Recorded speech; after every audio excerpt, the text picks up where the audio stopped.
কাবুলিওয়ালা। রচনা কবিগুরু রবীন্দ্রনাথ ঠাকুর।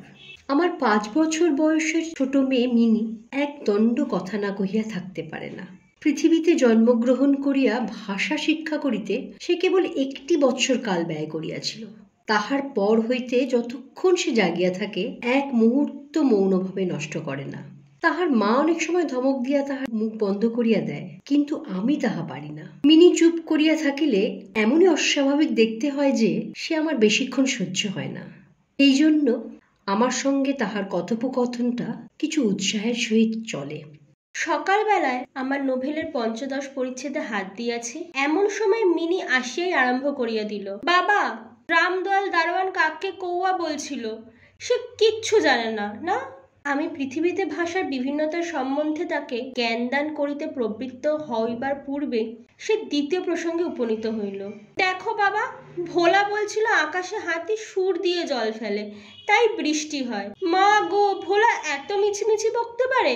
কেবলই বকে, দিন রাত বকে। এই সম্বন্ধে আমার মতামতের জন্য কিছু মাত্র অপেক্ষা না করিয়া হঠাৎ জিজ্ঞাসা করিয়া বসিল, বাবা, মা তোমার কে হয়? মনে মনে কহিলাম, শ্যালিকা। মুখে কহিলাম, মিনি, তুই ভোলার সঙ্গে খেলা কর গে যা, আমার এখন কাজ আছে। সে তখন আমার লিখিবার টেবিলের পার্শ্বে আমার পায়ের কাছে বসিয়া নিজের 2 হাঁটু এবং হাত লইয়া অতি দ্রুত উচ্চারণে আগডুম বাগডুম খেলিতে আরম্ভ করিয়া দিল। আমার 7ম পরিচ্ছেদে প্রতাপ সিংহ তখন কাঞ্চনমালাকে লইয়া অন্ধকার রাত্রে কারাগারে উচ্চ বাতায়ন হইতে নিম্নবর্তী নদীর জলে ঝাঁপ দিয়া পড়িতেছেন। আমার ঘর পথের ধারে। হঠাৎ মিনি আগডুম বাগডুম খেলা রাখিয়া জানলার ধারে ছুটিয়া গেল এবং চিৎকার করিয়া ডাকিতে লাগিল, কাবুলিওয়ালা, ও কাবুলিওয়ালা। ময়লা ঢিলা কাপড় পরা, পাগড়ি মাথায়, ঝুলি ঘাড়ে, হাতে গোটা 2-4 আঙুরের বাক্স, এক লম্বা কাবুলিওয়ালা মৃদুমন্দ গমনে পথ দিয়া যাইতেছিল। তাহাকে দেখিয়া আমার কন্যারত্নের কিরূপ ভাবোদয় হইল বলা শক্ত। তাহাকে ঊর্ধ্বশ্বাসে ডাকাডাকি আরম্ভ করিয়া দিল। আমি ভাবিলাম এখনই ঝুলি ঘাড়ে একটি আপদ আসিয়া উপস্থিত হইবে, আমার 7ম পরিচ্ছেদ আর শেষ হইবে না। কিন্তু মিনির চিৎকারে যেমনি কাবুলিওয়ালা হাসিয়া মুখ ফিরাইল এবং আমাদের বাড়ির দিকে আসিতে লাগিল, অমনি সে ঊর্ধ্বশ্বাসে অন্তঃপুরের দিকে দৌড় দিল। তাহার চিহ্ন দেখিতে পাওয়া গেল না। তাহার মনের মধ্যে একটা অন্ধবিশ্বাসের মতো ছিল যে ওই ঝুলিটার ভেতর সন্ধান করিলে তাহার মতো 2-4টে জীবিত মানব সন্তান পাওয়া যেতে পারে। এদিকে কাবুলিওয়ালা আসিয়া সহাস্যে আমাকে সেলাম করিয়া দাঁড়াইল। আমি ভাবিলাম যদিচ প্রতাপ সিংহ এবং কাঞ্চনমালার অবস্থা অত্যন্ত সংকটাপন্ন, তথাপি লোকটিকে ঘরে ডাকিয়া আনিয়া তাহার কাছ হইতে কিছু না কেনাটা ভালো হয় না। কিছু কেনা গেল। তারপর 5টা কথা আসিয়া পড়িল। আব্দুর রহমান, রুশ, ইংরাজ প্রভৃতিকে লইয়া সীমান্ত রক্ষানীতি সম্বন্ধে গল্প চলিতে লাগিল। অবশেষে উঠিয়া যাইবার সময় সে জিজ্ঞাসা করিল, বাবু, তোমার লেডকি কোথায় গেল? আমি মিনির অমূলক ভয় ভাঙাইয়া দিবার অভিপ্রায়ে তাহাকে অন্তঃপুর হইতে ডাকাইয়া আনিলাম। সে আমার গা ঘেঁষিয়া কাবুলির মুখ এবং ঝুলির দিকে সন্দিগ্ধ নেত্রক্ষেপ করিয়া দাঁড়াইয়া রহিল। কাবুলি ঝুলির মধ্য হইতে কিশমিশ খোবানি বাহির করিয়া তাহাকে দিতে গেল। সে কিছুতেই লইল না। দ্বিগুণ সন্দেহের সহিত আমার হাঁটুর কাছে সংলগ্ন হইয়া রহিল। প্রথম পরিচয়টা এমনিভাবে গেল। পরে একদিন সকালবেলায় আবশ্যকবশত বাড়ি হইতে বাহির হইবার সময় দেখি আমার দুহিতাটি দ্বারের সমীপস্থ বেঞ্চির উপর বসিয়া অনর্গল কথা কহিয়া যাইতেছে এবং কাবুলিওয়ালা তাহার পদতলে বসিয়া হাস্য মুখে শুনিতেছে এবং মধ্যে মধ্যে প্রসঙ্গক্রমে নিজের মতামত দোআঁশলা বাংলায় ব্যক্ত করিতেছে। মিনির 5বর্ষীয় জীবনের অভিজ্ঞতায় বাবা ছাড়া এমন ধৈর্যবান শ্রোতা সে কখনো পায় নাই। আবার দেখি তাহার ক্ষুদ্র আঁচল বাদাম কিশমিশে পরিপূর্ণ। আমি কাবুলিওয়ালাকে কহিলাম, উহাকে এসব কেন দিয়াছ? অমন আর দিও না বলিয়া পকেট হইতে একটা আধুলি লইয়া তাহাকে দিলাম। সে অসংকোচে আধুলি গ্রহণ করিয়া ঝুলিতে পড়িল। বাড়িতে আসিয়া দেখি সে আধুলি লইয়া 16 আনা গোলযোগ বাঁধিয়া গেছে। মিনির মা একটা শ্বেত চকচকে গোলাকার পদার্থ লইয়া ভর্ৎসনা সুরে মিনিকে জিজ্ঞাসা করিতেছেন, এই আধুলি তুই কোথায় পেলি? মিনি বলিতেছে, কাবুলিওয়ালা দিয়েছে। তাহার মা বলিতেছেন, কাবুলিওয়ালার কাছ থেকে আধুলি তুই কেন নিতে গেলি? মিনি ক্রন্দনের উপক্রম করিয়া কহিল, আমি চাইনি, সে আপনি দিলে।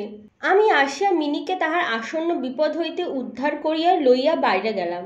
সংবাদ পাইলাম কাবুলিওয়ালার সহিত মিনির এই যে দ্বিতীয় সাক্ষাৎ তাহা নহে, ইতিমধ্যে সে প্রায় প্রত্যহ আসিয়া পেস্তা বাদাম ঘুষ দিয়া মিনির ক্ষুব্ধ লুব্ধ হৃদয়টুকু অনেকটা অধিকার করিয়া লইয়াছে। দেখিলাম এই দুটি বন্ধুর মধ্যে গুটিকটক বাঁধা কথা এবং ঠাট্টা প্রচলিত আছে। যথা, রহমতকে দেখিবা মাত্র আমার কন্যা হাসিতে হাসিতে জিজ্ঞাসা করিত, কাবুলিওয়ালা, ও কাবুলিওয়ালা, তোমারও ঝুলির ভিতর কি? রহমত একটা অনাবশ্যক চন্দ্রবিন্দুর যোগ করিয়া হাসিতে হাসিতে উত্তর করিত, হাতি। অর্থাৎ তাহার ঝুলির ভিতরে যে একটা হস্তি আছে, এইটাই তার পরিহাসের সূক্ষ্ম মর্ম।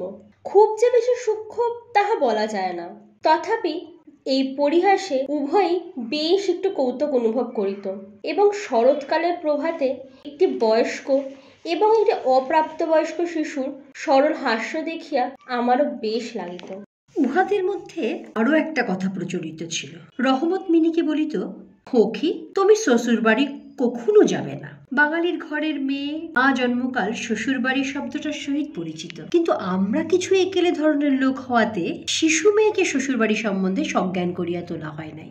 এই জন্য রহমতের অনুরোধটা সে পরিষ্কার বুঝিতে পারিত না। অথচ কথাটার একটা কোনো জবাব না দিয়া চুপ করিয়া থাকা নিতান্ত তাহার স্বভাব বিরুদ্ধ। সে উল্টিয়া জিজ্ঞাসা করিত, তুমি শ্বশুর বাড়ি যাবে? রহমত কাল্পনিক শ্বশুরের প্রতি প্রকাণ্ড মোটা মুষ্টি আস্ফালন করিয়া বলিত, হামি শ্বশুরকে মারবে। শুনিয়া মিনি শ্বশুর নামক কোনো এক অপরিচিত জীবের দুরবস্থা কল্পনা করিয়া অত্যন্ত হাসিত। এখন শুভ্র শরৎকাল। প্রাচীনকালে এই সময়েই রাজারা দিগ্বিজয় বাহির হইতেন। আমি কলকাতা ছাড়িয়া কখনো কোথাও যাই নাই, কিন্তু সেজন্যই আমার মনটা পৃথিবীময় ঘুরিয়া বেড়ায়। আমি যেন আমার ঘরের কোণে চিরপ্রবাসী, বাহিরের পৃথিবীর জন্য আমার সর্বদা মন কেমন করে। একটা বিদেশের নাম শুনিলেই অমনি আমার চিত্ত ছুটিয়া যায়, তেমনি বিদেশি লোক দেখিলেই অমনি নদী, পর্বত, অরণ্যের মধ্যে একটা কুটিরের দৃশ্য মনে উদয় হয় এবং একটা উল্লাসপূর্ণ স্বাধীন জীবনযাত্রার কথা কল্পনায় জাগিয়া ওঠে। এদিকে আবার আমি এমনি উদ্ভিজ্জ প্রকৃতি যে আমার কোনটুকু ছাড়িয়া একবার বাহির হইতে গেলে মাথায় বজ্রাঘাত হয়। এই জন্য সকালবেলায় আমার ছোট্ট ঘরে টেবিলের সামনে বসিয়া এই কাবুলির সঙ্গে গল্প করিয়া আমার অনেকটা ভ্রমণের কাজ হইত। দুই ধারে বন্ধুর দুর্গম ও দগ্ধ রক্তবর্ণ উচ্চ গিরিশ্রেণী, মধ্যে সংকীর্ণ মরুপথ, বোঝাই করা ওষ্ঠের শ্রেণী চলিয়াছে।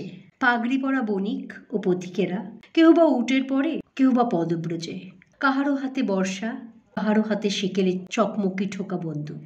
কাবুলি মেঘ মঞ্জুস্বরে ভাঙা বাংলায় স্বদেশের গল্প করিত, আর এই ছবি আমার চোখের সম্মুখ দিয়া চলিয়া যাইত। মিনির মা অত্যন্ত শঙ্কিত স্বভাবের লোক।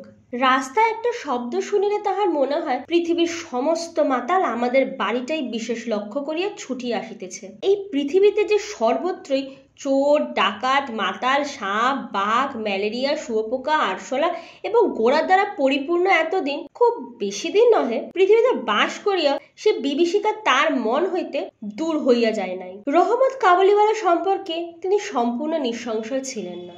তাহার প্রতি বিশেষ দৃষ্টি রাখিবার জন্য তিনি আমাকে বারবার অনুরোধ করেছিলেন। আমি তাহার সন্দেহ হাসিয়া উড়িয়া দিবার চেষ্টা করিলে তিনি পর্যায়ক্রমে আমাকে গুটিকতক প্রশ্ন করিলেন। কখনো কি কাহারও ছেলে চুরি যায় না? কাবুল দেশে কি দাস ব্যবসা প্রচলিত নাই? একজন প্রকাণ্ড কাবুলিওয়ালার পক্ষে একটা ছোট ছেলে চুরি করিয়া লইয়া যাওয়া একেবারেই কি অসম্ভব? আমাকে মানিতে হইল ব্যাপারটা যে অসম্ভব তাহা নহে, কিন্তু অবিশ্বাস্য। বিশ্বাস করিবার শক্তি সকলের সমান নহে। এই জন্য আমার স্থির মনে ভয় রহিয়া গেল। কিন্তু তাই বলিয়া বিনা দোষে রহমতকে আমাদের বাড়িতে আসিতে নিষেধ করিতে পারিলাম না। প্রতি বৎসর মাঘ মাসের মাঝামাঝি রহমত দেশে চলিয়া যায়। এই সময়টা সমস্ত পাওনার টাকা আদায় করিবার জন্য সে বড় ব্যস্ত থাকে। বাড়ি বাড়ি ফিরিতে হয়, কিন্তু তবু একবার মিনিকে দর্শন দিয়া যায়। দেখিলে বাস্তবিক মনে হয় উভয়ের মধ্যে যেন একটা ষড়যন্ত্র চলিতেছে। সকালে যেদিন আসিতে পারে না, সেদিন দেখি সন্ধ্যার সময় আসিয়াছে। অন্ধকারে ঘরের কোণে সেই ঢিলে ঢালা জামা, পায়জামা পরা সেই ঝোলাঝুলিওয়ালা লম্বা লোকটাকে দেখিলে বাস্তবিক হঠাৎ মনের ভিতরে একটা আশঙ্কা উপস্থিত হয়। কিন্তু যখন দেখি মিনি কাবুলিওয়ালা ও কাবুলিওয়ালা করিয়া হাসিতে হাসিতে ছুটিয়া আসে এবং দুই অসমবয়সী বন্ধুর মধ্যে পুরাতন সরল পরিহাস চলিতে থাকে, তখন সমস্ত হৃদয় প্রসন্ন হইয়া ওঠে। একদিন সকালে আমার ছোট ঘরে বসিয়া প্রুফশিট সংশোধন করিতেছি। বিদায় লইবার পূর্বে আজ 2-3 দিন হইতে শীতটা খুব কনকনে হইয়া উঠিয়াছে। চারিদিকে একেবারে হিহিকার পড়িয়া গেছে। জানালা ভেদ করিয়া সকালের রৌদ্রটি টেবিলের নিচে আমার পায়ের উপর আসিয়া পড়িয়াছে। সেই উত্তাপটুকু বেশ মধুর বোধ করিতেছে।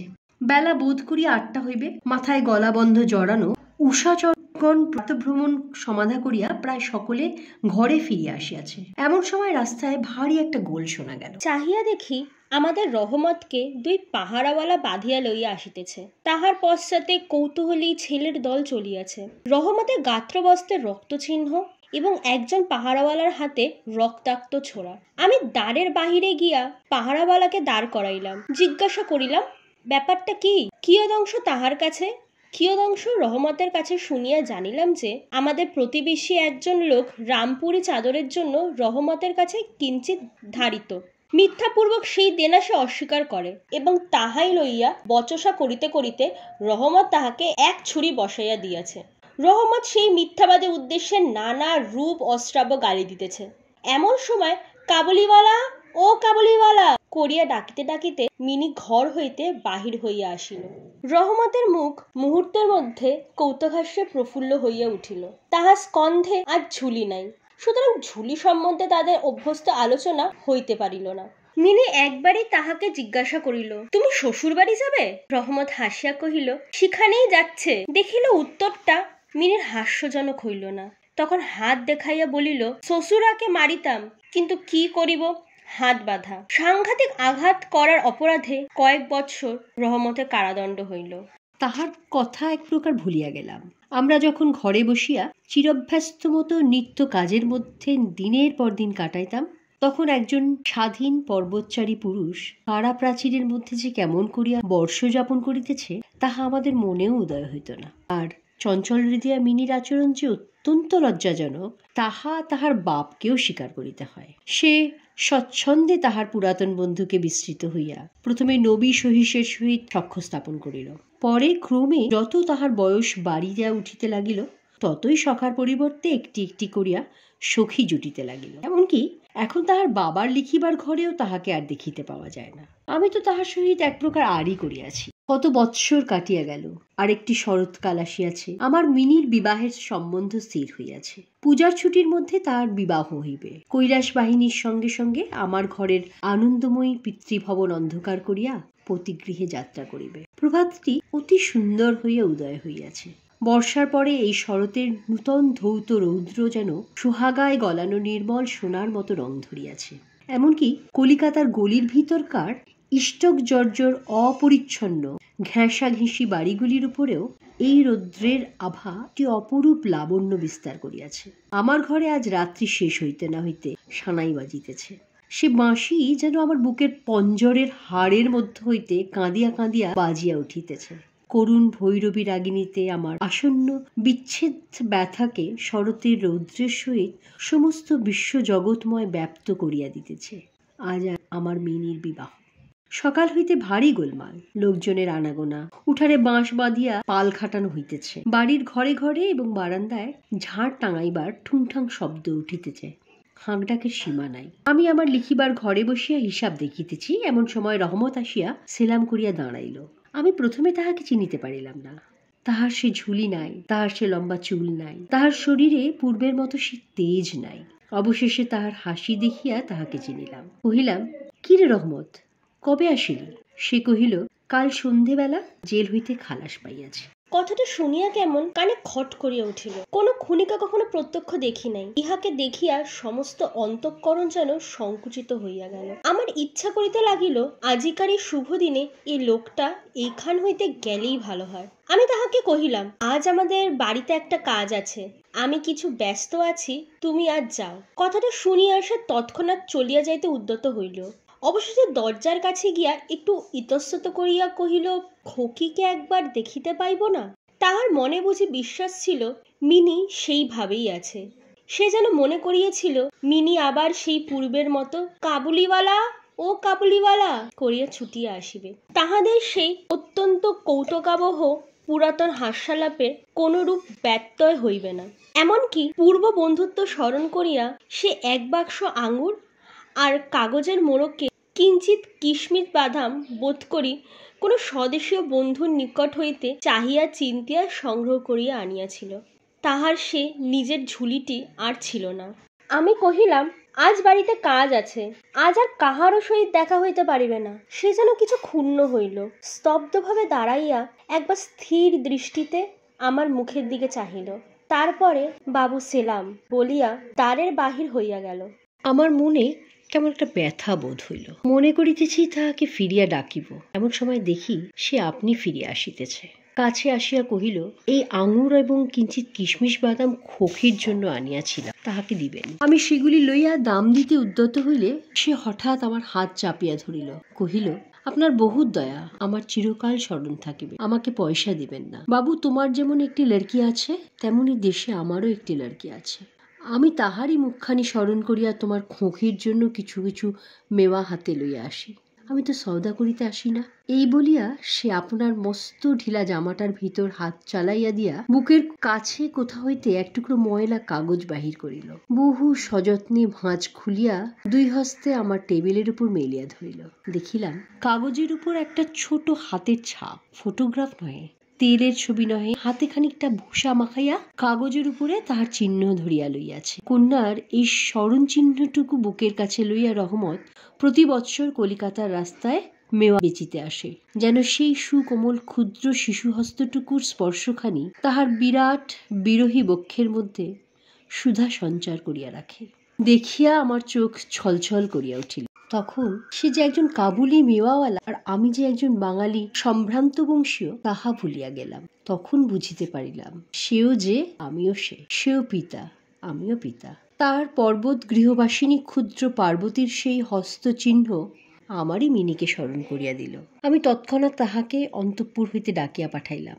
অন্তঃপুরে ইহাতে অনেক আপত্তি উঠিয়াছিল, কিন্তু আমি কিছুতে কর্ণপাত করিলাম না। রাঙা চেলি পরা, কপালে চন্দন আঁকা বধূবেশিনী মিনি সলজ্জভাবে আমার কাছে আসিয়া দাঁড়াইল। তাহাকে দেখিয়া কাবুলিওয়ালা প্রথমটা থতমত খাইয়া গেল। তাহাদের পুরাতন আলাপ জমাইতে পারিল না। অবশেষে হাসিয়া কহিল, খোকি, তুমি শ্বশুর বাড়ি যাবিস? মিনি এখন শ্বশুরবাড়ির অর্থ বোঝে। এখন আর সে পূর্বের মতো উত্তর দিতে পারিল না। রহমতের প্রশ্ন শুনিয়া লজ্জায় আরক্ত হইয়া মুখ ফিরাইয়া দাঁড়াইল। কাবুলিওয়ালার সহিত মিনির যেদিন প্রথম সাক্ষাৎ হইয়াছিল, আমার সেই দিনের কথা মনে পড়িল। মনটা কেমন ব্যথিত হইয়া উঠিল। মিনি চলিয়া গেলে একটা গভীর দীর্ঘ নিঃশ্বাস ফেলিয়া রহমত মাটিতে বসিয়া পড়িল। সে হঠাৎ স্পষ্ট বুঝিতে পারিল তাহার মেয়েটিও ইতিমধ্যে এই রূপ বড় হইয়াছে। তাহার সঙ্গেও আবার নতুন আলাপ করিতে হইবে। তাহাকে ঠিক পূর্বের মতো তেমনটি আর পাইবে না। এই 8 বৎসরে তাহার কি হইয়াছে তাই বা কে জানে। সকালবেলায় শরতের স্নিগ্ধ রৌদ্রকিরণের মধ্যে সানাই বাজিতে লাগিল।